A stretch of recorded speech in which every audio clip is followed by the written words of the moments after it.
Libre tras las rejas es una presentación de Industrial Schroeder, tu mejor aliado para el campo.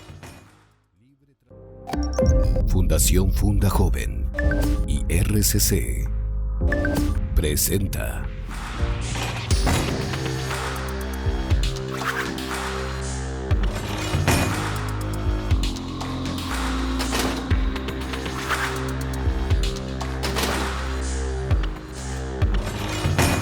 Libre tras las rejas. Todo ser humano es mayor que su error. Yo utilizaba ya marihuana y encima de la marihuana ponía el crack, consumía cocaína encima de eso. 14 años de consumir droga, 14 años de no tener una paz. Solo veía a mi mamá día tras día luchar para darnos el pan de cada día. Y para mí era muy doloroso de la manera que yo le veía a él porque él estaba muy borracho, estaba tirado.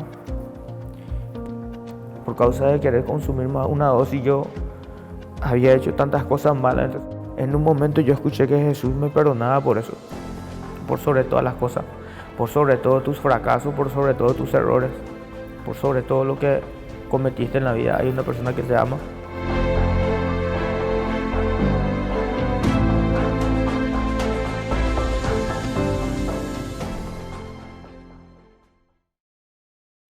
Bienvenidos al programa Libre tras las rejas. Todo ser humano es mayor que su error. Estamos en la ciudad de Pedro Juan Caballero, una ciudad bellísima donde vamos a escuchar muchos testimonios de transformación. Así que no te pierdas ningún programa de Libre tras las rejas. Todo ser humano es mayor que su error.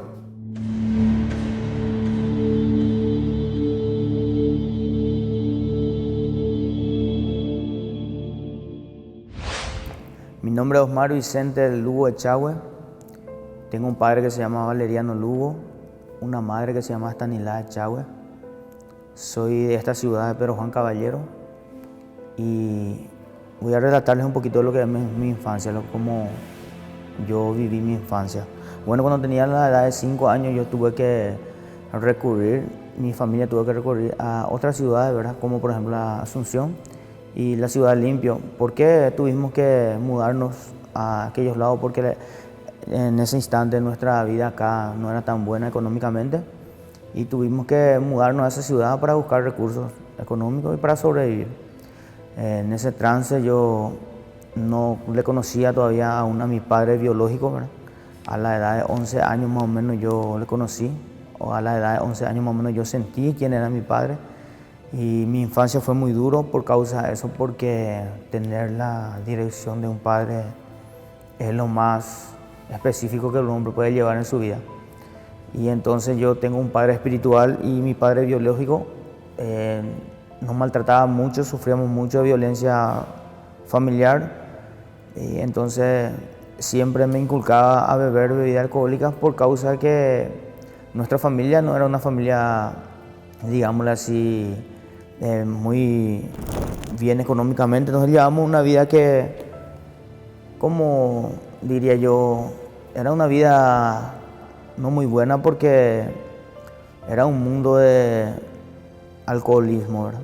Alcoholismo, tabaquismo y violencia familiar. Entonces en inmediaciones de eso yo siempre sentía el rechazo de mi padre hacia mi persona, porque en mi vida siempre quería estudiar y llegar a ser alguien, una persona en la vida. Entonces yo siempre escuchaba que mi padre me inculcaba beber bebida alcohólica, ¿verdad?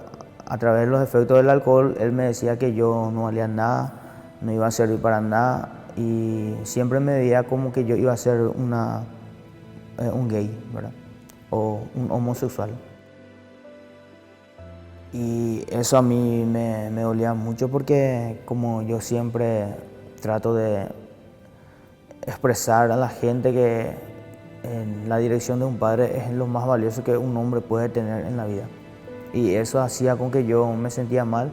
Y entonces yo buscaba también un método para saciar ese dolor. Y tuve que optar por hacerle caso como para sentirme, ¿verdad?, lo que él en ese momento estaba queriendo hacer de mi vida. Porque yo le veía a él como mi padre, ¿verdad? Yo le veía como un héroe a pesar de esa vida que no me ofrecía, ¿verdad?, lo que yo soñaba. Pero yo por querer ser el macho, el hombre, también yo recurrí también al alcoholismo. Yo comencé más o menos a la edad de 12 años aproximadamente. Ya comencé a tomar a escondidas bebida alcohólica, porque era eso lo que todo el tiempo yo veía. A fumar en tiempo de colegio, en el sexto grado. Tenía más o menos como... Y 12 años justamente, ¿verdad? También, 12 años. En el mundo de las drogas yo entré ya cuando nosotros tuvimos que trasladarnos nuevamente en esta ciudad.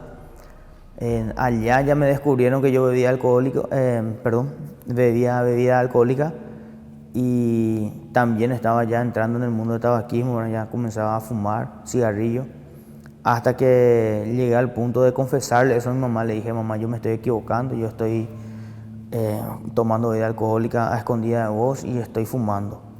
Y entonces mi mamá continuó controlándome, pero nunca me atajó, nunca me prohibió nada. Yo seguía saliendo con los amigos hasta que los amigos en un momento ellos consiguieron fumar lo que se le llama marihuana, ¿verdad? Y cuando ellos fumaron marihuana y me invitaron a mí, yo no acepté eso. Entonces yo le vine a avisar a mi mamá eso y ella nos trasladó otra vez a Pedro Juan Caballero por causa de eso. Entonces yo vine a continuar acá mis estudios y continuamos la familia, y mi padre ya vino con nosotros y continuamos acá en la ciudad de Pedro Juan. Pero como siempre continuaba nuestra vida así, siempre en la borrachera, siempre el mundo del alcohol. Y acá cuando yo iba a terminar mi sexto curso en una fiesta, yo me fui a beber y fue ahí cuando la primera vez que consumí el alcohol, las drogas denominadas el crack. Denominado el crack, la droga, porque después de yo consumir primera vez el crack, ya comencé a consumir diversos tipos de drogas. Por ejemplo, la marihuana, el que se le dice hashish, también la cocaína y así, ¿verdad? Sucesivamente. Ya tenía más o menos como 25 años por ahí. Ahí ya comencé a probar todas las drogas. Ya no me contentaba más solamente fumar el crack. Tenía que consumir todo en una vez. Fumaba crack o marihuana y también utilizaba la cocaína. En las cárceles tengo varias entradas. La primera entrada que tuve fue justamente por causa de la droga, porque cuando yo me iba a buscar la droga, llegó una patrullera cuando me interceptó y me preguntó qué yo hacía por la calle. Era alta hora ya, era como las 11 de la noche y yo tenía una arma blanca, ¿verdad? Justamente era esa arma que los carniceros usan. Y al yo irme en un lugar, uno de los que le llaman acá en Pedro Juan, Boca, ¿verdad? En otros lugares se le llama, creo que es Boca de Fumo el lugar. Y entonces ahí me interceptaron los policías y encontraron por mí el cuchillo. Y me preguntaron qué yo hacía con ese cuchillo. Y yo le dije a ellos que yo trabajaba en la matadería. Sin embargo, mi intención era ir a buscar la droga. Y los policías no me creyeron, me quitaron el cuchillo y me abofetearon con el cuchillo. Y en ese instante yo reaccioné y tuve que pelearme con los policías. Y entonces los policías me agarraron, forcejeamos y me golpearon y me llevaron, ¿verdad?, por causa de ese cuchillo. Y me llevaron a la cárcel. Esa fue la primera entrada. Pasé por posesión de tráfico y marihuana. Y la siguiente entrada ya fueron todos ya relacionados con los efectos de la droga, porque ya iba siendo cada vez más mayores la dosis que yo consumía y también la necesidad ya era mayor de consumir diversidades de drogas. Como yo le había mencionado, yo utilizaba crack y utilizaba marihuana al mismo instante. La mayoría de las personas utilizan ceniza para fumar el crack. Se utiliza una pequeña herramienta, voy a decirle yo de esa manera, que es la pipa. Pero yo no utilizaba ceniza de cigarrillo, yo utilizaba ya marihuana y encima de la marihuana ponía el crack y me fumaba. Y después de fumarme varias dosis de crack, yo también consumía cocaína encima de eso. Y entonces eso fue llevándome a otros niveles, yo le digo así, con el efecto de las drogas, y comenzaba a saltar, ¿verdad? Comenzaba a robar. Y entonces eso fue los efectos que hacía la droga por mí, y las cuales me llevaron, ¿verdad?, a conducirme nuevamente a varias entradas en la cárcel. La segunda entrada que tengo es por hurto, ¿verdad? La tercera entrada es por exposición al tráfico, por exposición exposición al tránsito terrestre. Y la tercera entrada sería también otra vez por hurto. La cuarta entrada sería por posesión de armas, portación de armas se le llama. La quinta entrada es por violencia familiar. Y todo eso fue bajo los efectos de la droga y del alcohol. Y en realidad muchos años, yo le diría como 14 años, 14 años de consumir droga, 14 años de no tener una paz, 14 años de frecuentar lugares que uno ni piensa ni imagina, porque en varias ocasiones tuve que dormir en lugares, en yuyales, ¿verdad? En matos se le dice en esta frontera, o muchas veces en arroyos, cerca de eteros, o casas abandonadas, porque muchas veces yo hacía asalto y tenía que ocultarme, ¿verdad? Porque el efecto del crack, eso te da una impresión de miedo, y más todavía si se trata de cuando uno ve una patrullera, ¿verdad? O si no ve las luces cuando ve por la noche, uno está oculto en un lugar y ve las luces de la patrulla, uno se asusta y buscamos protegernos en los lugares donde uno no puede hacer allá, ¿verdad? En los lugares más peligrosos. Y en realidad es un mundo muy vacío. En un momento nosotros sentimos tanta falta de los familiares, y la herida que a uno le causa, yo le diría más bien, es la soledad, la falta del amor, ¿verdad? Falta de cariño, falta de entendimiento, falta de aprecio y falta de valorarle a la persona que le tenés a tu lado. En nosotros, por ejemplo, muchas veces eso es lo que sentimos más, ¿verdad? Por eso es que uno busca entrar en ese mundo de la adicción, porque uno siente un pequeño relajamiento en la herida que tenemos en el corazón cuando uno empieza a fumar. ¿Por qué? Porque te vuela la cabeza, te vuela la conciencia y te quita el juicio, entonces uno ya no siente ese dolor cuando uno va consumiendo la droga, ¿verdad? Y más todavía si le doblas la dosis, entonces uno se queda más loco y pierde el juicio, y se olvida de sí mismo, se olvida del dolor hasta que se termina el efecto, después vuelve otra vez. Pero también así, como vos doblaste tu dosis para olvidarte de los problemas, así también te dobla el dolor cuando viene otra vez tu conciencia normal y te recordás otra vez de todo lo que hiciste. Yo recuerdo un día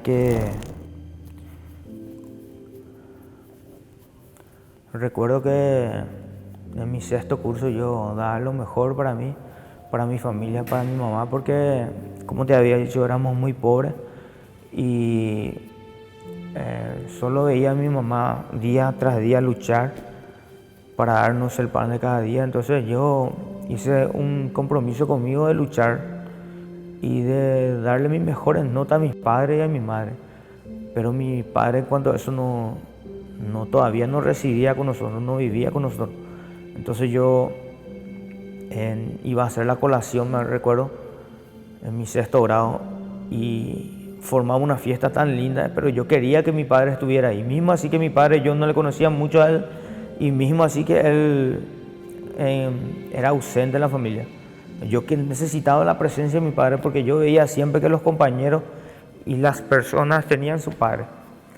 Y para mí eso me dolía mucho. Entonces yo hablé con mi mamá y le dije, vamos a buscarle a mi papá porque yo necesito que en ese día él esté con nosotros. Y recuerdo que nos fuimos a buscarle, pero él tenía una casita en Luque. Y para mí era muy doloroso de la manera que yo le vi a él, porque él estaba muy borracho, estaba tirado, prácticamente todo cagado por él, ¿verdad? Y él no se sentía, estaba con la barba larga, los cabellos largos, y era muy triste de esa manera que yo le veía a él. Entonces yo me fui, le saludé y le abracé y le dije que se prepare, que llegó el tiempo de mi colación y que yo quería que esté presente. Entonces yo le hablé mucho a él y me aceptó irse aquel día en la colación, pero yo le dije con la condición de que no beba ese día. Sin embargo, él no respetó esa condición que yo le puse. Él aceptó en ese momento, pero no respetó. Y yo recuerdo en ese colegio, cuando toda la gente, estaban muchas personas con su familia, todos mis compañeros, y mi mamá y mi papá no llegaban.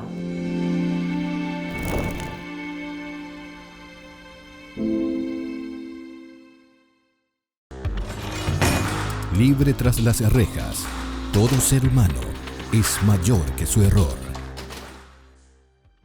Y para mí era muy doloroso de la manera que yo le vi a él, porque él estaba muy borracho, estaba tirado, prácticamente todo cagado por él, ¿verdad? Y él no se sentía, estaba con la barba larga, los cabellos largos, y era muy triste de esa manera que yo le vi a él. Entonces yo me fui, le saludé y le abracé y le dije que se prepare, que llegó el tiempo de mi colación y que yo quería que esté presente. Entonces yo le hablé mucho a él y me aceptó irse aquel día en la colación, pero yo le dije con la condición de que no beba ese día. Sin embargo, él no respetó esa condición que yo le puse. Él aceptó en ese momento, pero no respetó. Y yo recuerdo en ese colegio, cuando toda la gente, estaba muchas personas con su familia, todos mis compañeros, y mi mamá y mi papá no llegaban. Ya era el momento de nosotros habíamos preparado una canción muy bonita que se llamaba En mi Getsemaní, era la canción católica, ¿verdad? Y cuando eso entonces yo todavía estaba participando en la iglesia católica. En ese interín nosotros preparamos esa canción como para ofrecerle a Dios, ¿verdad? Por el logro que nosotros tuvimos, era llegar a la meta de tener 6º grado ya. Y entonces ese día ya estábamos todos preparados ya para cantar, para entonar la canción. Y entonces yo le he visto a toda la gente y solo faltaba mi padre y mi madre. Y cuando yo le he visto a mi padre entrar a aquellos lados, él dio un grito, ¿sí? Porque él fue a la academia militar y tiene un buen espíritu, pero yo creo que él no podía superar esa etapa yo creo que él era tímido, ¿verdad? Para esas ocasiones de evento. Entonces él tuvo que recurrir nuevamente a la bebida como para tener un poco más de coraje, ¿verdad? O tal vez por el dolor también de sentir de que nunca apoyó bien a la familia como tiene que ser. Tal vez él recurrió a la bebida, pero llegó dando gritos y gritando mi nombre.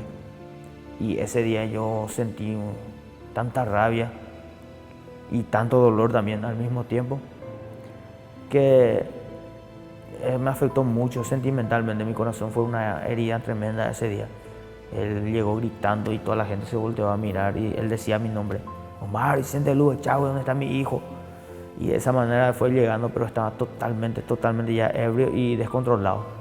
Y entonces esa vez yo sentí muchísima vergüenza, y fue cuando eso que yo me dije a mí mismo, entonces yo, si eso es ser hombre como él dice, entonces yo voy a ser hombre y voy a empezar a beber. Cuando tenía 12 años fue eso. Desde esa vez yo decidí entrar en la vida alcohólica y seguir, ¿verdad?, lo que me estaba ofreciendo el espejo del gran hombre que era en mi vida, que era el héroe, que era un papá, ¿verdad? Como le había mencionado, que el hombre siempre se despeja en otro hombre, y más todavía nosotros nos espejamos en un padre biológico que tenemos. Yo creo que eso marcó una etapa muy fuerte en mi vida, y entonces yo todas las veces que tuve procesos difíciles en mi vida, yo tuve que recurrir también a la bebida. Fue como una impartición en mi vida eso. Me marcó para siempre, y gracias a Dios hoy en día estoy comenzando a superar esa etapa de mi vida. Jesucristo llega a mi vida justamente a través de una decisión que yo tomé, la cual dije: es suficiente la vida alcohólica, es suficiente la droga, es suficiente la cárcel, necesito cambiar mi historia, necesito cambiar mi vida. Y tomé la decisión de internarme en un centro de rehabilitación que se llamaba Radical, acá en la frontera, en el Brasil. Y cuando yo me interné allá, fue la primera vez que comencé a escuchar la palabra de Dios y a conocer en realidad quién era Jesucristo, ¿verdad?, a través de la palabra. De esa manera, Jesucristo fue llegando a mi corazón, fue invadiendo mi vida y fue cambiando mi historia.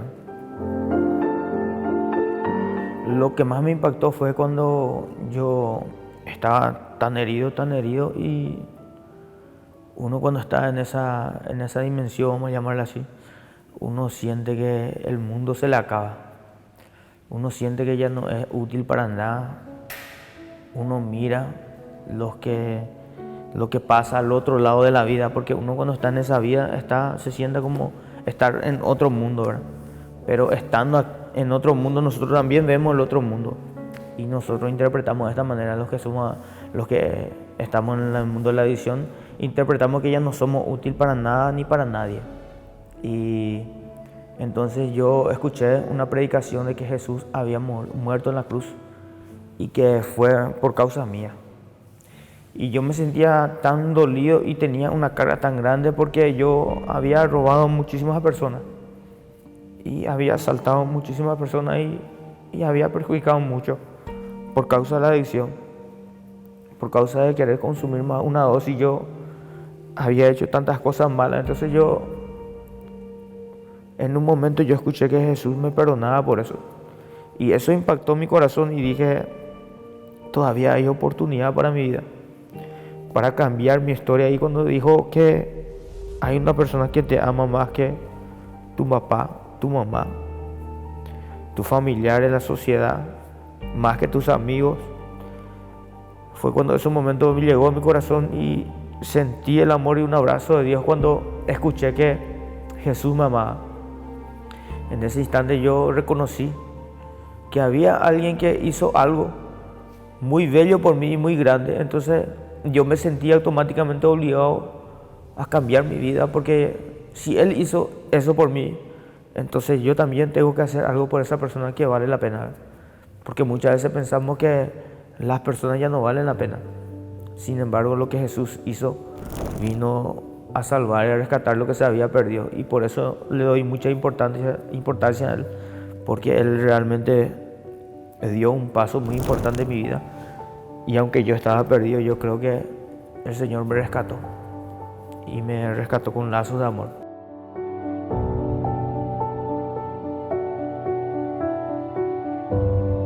Estoy congregando en una iglesia y se llama la iglesia Centro de Restauración para las Naciones, donde tengo padre espiritual y donde tengo una madre espiritual que direcciona mi vida. El nombre de mi padre espiritual es Felipe Neri Reyes, es abogado, doctor, y el nombre de mi madre espiritual es María Centurión, que están continuamente dándome cariño, dándome amor, ¿verdad? No, también así como mis padres naturales ya hoy en día, ¿verdad? Porque Dios restaura, Dios reconstruye lo que se había perdido, lo que se había deshacido. Entonces mi familia está poco a poco siendo restaurada a través de la dirección de esta iglesia que se llama Centro de Restauración para las Naciones. Hoy en día soy líder acá en este lugar y creo que voy a llegar a ser, y lo que sentí en mi corazón es que Jesús me dijo que soy importante, y yo creo que estoy en buen camino en eso y estoy en mejores manos y estoy siendo muy bien direccionado por estas personas. Quiero decirle a los padres que abracen a sus hijos, que apoyen a sus hijos, que le den cariño, que le besen, que le instruyan al camino de Dios.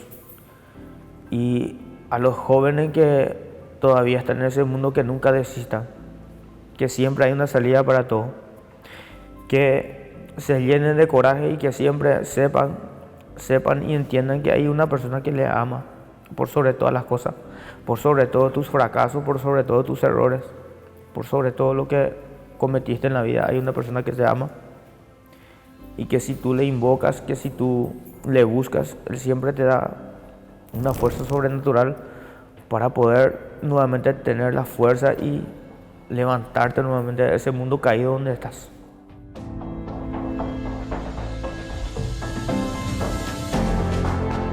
Jesucristo es lo mejor que me ha pasado en la vida.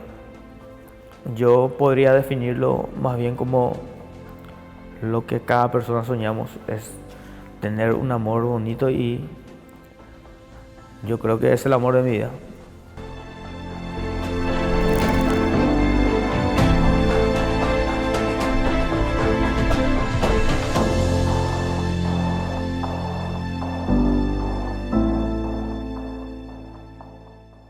Yo soy el pastor Felipe Neri Reyes Romero.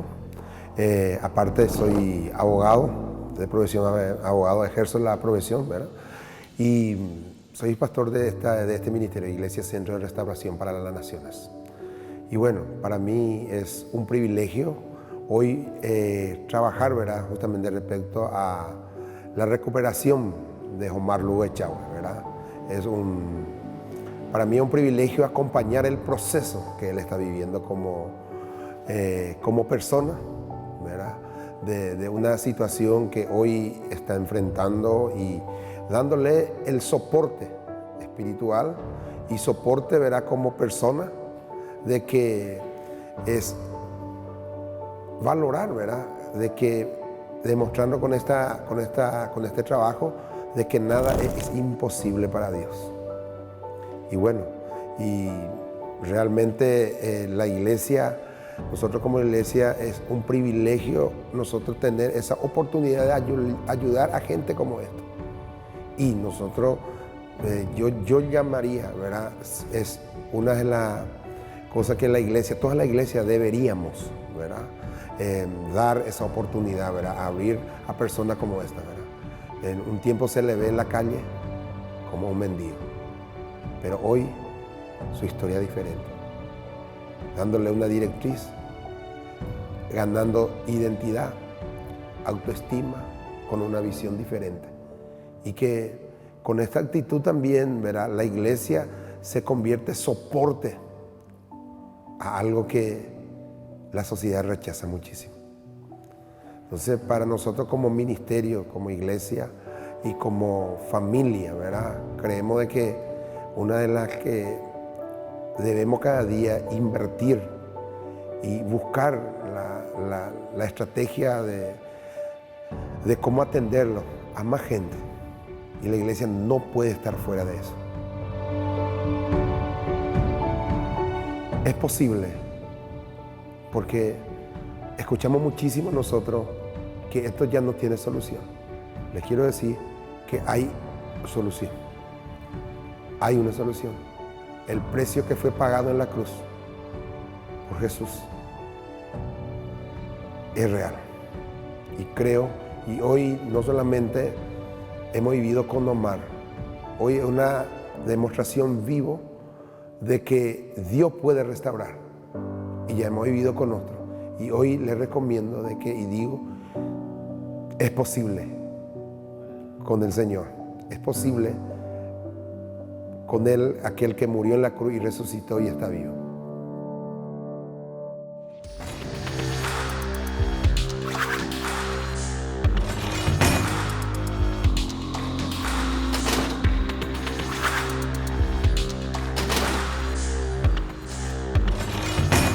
Libre tras las rejas.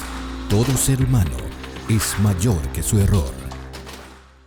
Libre tras las rejas fue una presentación de Industrial Schroeder, tu mejor aliado para el campo.